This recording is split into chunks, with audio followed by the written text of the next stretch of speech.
नमस्कार दोस्तों।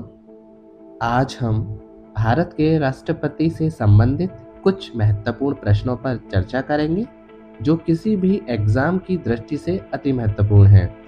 इन प्रश्नों में आपको विगत वर्षों में आए प्रश्नों का भी समावेश देखने को मिलेगा जो निश्चित ही आपकी आने वाले एग्जाम में मदद करेगा।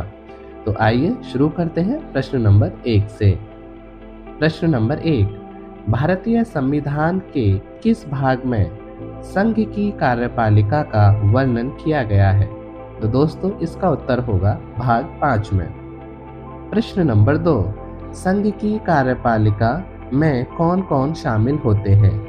तो दोस्तों इसका उत्तर होगा राष्ट्रपति, उपराष्ट्रपति, प्रधानमंत्री, मंत्रिमंडल तथा महान्यायवादी शामिल होते हैं। प्रश्न नंबर 3, भारत का प्रथम नागरिक कौन कहा जाता है? तो दोस्तों इसका उत्तर होगा राष्ट्रपति। अगला प्रश्न यानी प्रश्न नंबर 4, क्या भारत में राष्ट्रपति का चुनाव प्रत्यक्ष रूप से होता है? तो दोस्तों इसका उत्तर होगा नहीं। अगला प्रश्न, भारत के राष्ट्रपति का चुनाव किस प्रकार से होता है? तो दोस्तों इसका उत्तर होगा भारत के राष्ट्रपति का चुनाव अप्रत्यक्ष रूप से एक निर्वाचक मंडल के सदस्यों द्वारा किया जाता है। प्रश्न नंबर 6, भारत के राष्ट्रपति के चुनाव में जो निर्वाचक मंडल भाग लेता है उसमें कौन कौन शामिल होते हैं?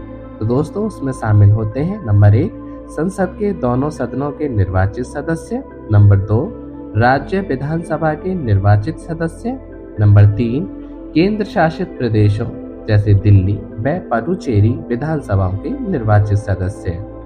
प्रश्न नंबर 7, किस अनुच्छेद में कहा गया है कि भारत एक राष्ट्रपति होगा यानी भारत का एक राष्ट्रपति होगा?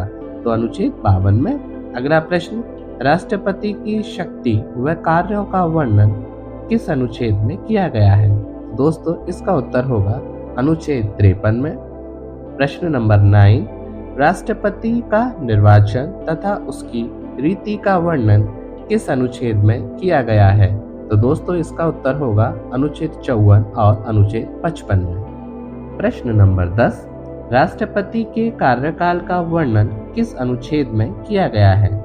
तो मित्रों इसका उत्तर होगा अनुच्छेद 56 में। प्रश्न नंबर 11, राष्ट्रपति चुने जाने के लिए योग्यता होनी चाहिए का वर्णन किस अनुच्छेद में किया गया है? यानी राष्ट्रपति बनने के लिए आपके अंदर क्या योग्यता होना चाहिए, इन सारी बातों का वर्णन आपको देखने को मिलेगा अनुच्छेद 58 में यानी 58 में। अगला प्रश्न यानी प्रश्न नंबर 12, राष्ट्रपति द्वारा शपथ ग्रहण करने संबंधी विचार किस अनुच्छेद में दिए गए हैं? तो दोस्तों इसका उत्तर होगा अनुच्छेद 60 में यानी 60 में। प्रश्न नंबर 13, राष्ट्रपति पर महाभियोग की प्रक्रिया का वर्णन किस अनुच्छेद में किया गया है? तो दोस्तों राष्ट्रपति पर जो महाभियोग लगाया जाता है इस प्रक्रिया का वर्णन आपको अनुच्छेद 61 में यानी 61 में देखने को मिलेगा। अगला प्रश्न, राष्ट्रपति के पुनः निर्वाचन संबंधी प्रक्रिया का वर्णन किस अनुच्छेद में किया गया है? तो दोस्तों इसका उत्तर होगा अनुच्छेद 57 में। प्रश्न नंबर 15, राष्ट्रपति की क्षमा दान संबंधी शक्तियां किस अनुच्छेद में दी गई हैं?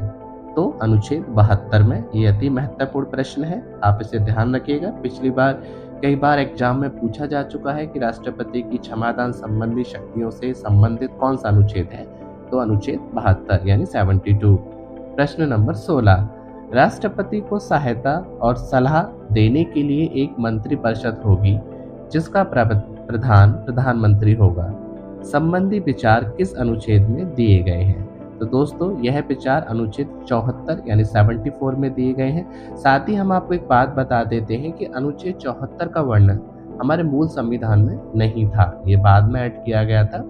प्रश्न नंबर 17, राष्ट्रपति के द्वारा प्रधानमंत्री की नियुक्ति की जाएगी तथा प्रधानमंत्री की सलाह पर राष्ट्रपति अन्य मंत्रियों की नियुक्ति करेंगे का वर्णन किस अनुच्छेद में किया गया है?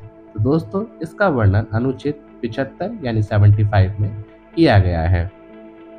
प्रश्न नंबर 18, राष्ट्रपति को सूचना प्रदान करने से संबंधित प्रधानमंत्री के दायित्व संबंधी विचार भारतीय संविधान में कहां पर दिए गए हैं? तो दोस्तों इसका उत्तर होगा अनुच्छेद 78 में यानी 78 में।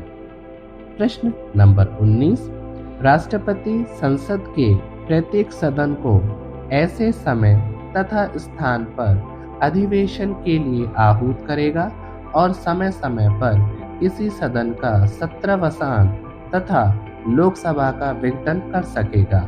इस संपूर्ण बात का वर्णन किस अनुच्छेद में देखने को मिलता है? दोस्तों यह वर्णन आपको अनुच्छेद 85 यानी 85 के अंतर्गत देखने को मिलता है। प्रश्न नंबर 20, राष्ट्रपति को अध्यादेश जारी करने संबंधी प्रावधान किस अनुच्छेद में है? यानी राष्ट्रपति अध्यादेश जारी कर सकते हैं, यह बात किस अनुच्छेद में लिखी गई है? तो यह बात अनुच्छेद 123 में लिखी गई है। ये प्रश्न लास्ट ईयर से कई एग्जाम्स में लगातार पूछा जा रहा है कि राष्ट्रपति अध्यादेश जारी जो करते हैं वो किस अनुच्छेद के तहत है। तो ये अनुच्छेद 123 के तहत है, तो आप इसे बहुत अच्छी तरीके से याद करके रखिएगा। प्रश्न नंबर 21 जो बहुत महत्वपूर्ण है, राष्ट्रपति द्वारा सर्वोच्च न्यायालय से सलाह लेने की शक्ति का वर्णन किस अनुच्छेद में किया गया है? यानी जो राष्ट्रपति हैं वो सुप्रीम कोर्ट से सलाह ले सकते हैं। इस बात का वर्णन आपको अनुच्छेद 143 में देखने को मिलता है। ये भी बहुत महत्वपूर्ण प्रश्न है। प्रश्न नंबर 22, ऐसे दो राष्ट्रपतियों के नाम बताओ जिनका निधन अपने कार्यकाल के दौरान ही हो गया था। यानी जिस समय वो राष्ट्रपति के पद पे थे उसी दौरान उनका निधन हो गया था। तो ऐसे दो राष्ट्रपति हुए हैं हमारे, पहले डॉक्टर जाकिर हुसैन तथा दूसरे फखरुद्दीन अली अहमद, जिनका निधन अपने जो पद पे थे उसके दौरान ही हो गया था। तो आप इस जानकारी को विशेषकर याद रखें। अगला प्रश्न यानी प्रश्न नंबर 23, राष्ट्रपति एवं उपराष्ट्रपति चुनाव अधिनियम 1952 को कब संशोधित किया गया था? तो दोस्तों इसका उत्तर होगा 1997 में। ये आपको ध्यान रखना है। प्रश्न नंबर 24, राष्ट्रपति पद के चुनाव के लिए कितनी आयु निर्धारित की गई है? तो उसके लिए 35 वर्ष, यानी जो व्यक्ति 35 वर्ष की आयु पूर्ण कर चुका हो वो राष्ट्रपति पद का उम्मीदवार हो सकता है। हमारा अंतिम प्रश्न है यानी प्रश्न नंबर, राष्ट्रपति के चुनाव की क्या विधि है? तो दोस्तों इसका उत्तर होगा राष्ट्रपति का चुनाव आनुपातिक प्रतिनिधित्व प्रणाली के अनुसार एकल संक्रमणीय मत तथा गुप्त मतदान द्वारा किया जाता है।